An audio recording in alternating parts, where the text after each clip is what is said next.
was a test of the weather radio station KIG86 Columbus, Ohio, public warning system. During potentially dangerous weather situations, specially built receivers can be automatically signal to warn of the impending hazard. Tests of the signal and receiver's performance are normally conducted by the National Weather Service between 11 a.m. and noon each Wednesday. If there is a threat of severe weather, the test will be postponed to the next available good weather day. Reception of this broadcast, and especially the warning alarm tone, will vary at any given location.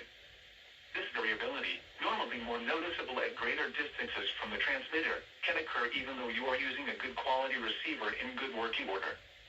The warning alarm tone will be activated for hazardous watches and warnings for the following counties: Champaign, Clark, Delaware, Fairfield, Fayette, Franklin, Greene, Hocking, Knox, Licking, Madison, Marion, Morrow, Muskego, Erie, Pickaway, and Union. This concludes the weekly test of weather radio station KIG86 Columbus, Ohio.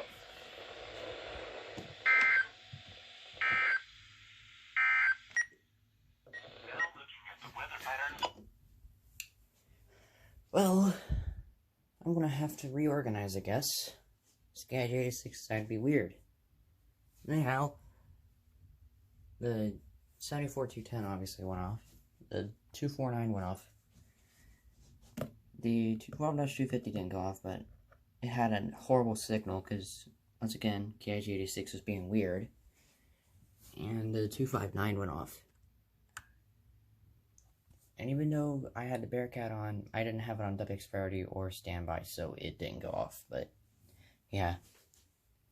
South winds 15 to 25 miles an hour with gusts up to 40 miles an hour.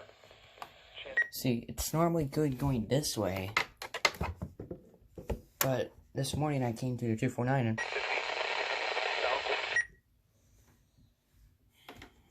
yeah, KIG86 must be degraded. Showers. Because I can only get a good signal going that way. And I can't get a good signal at all on a 250. Weird.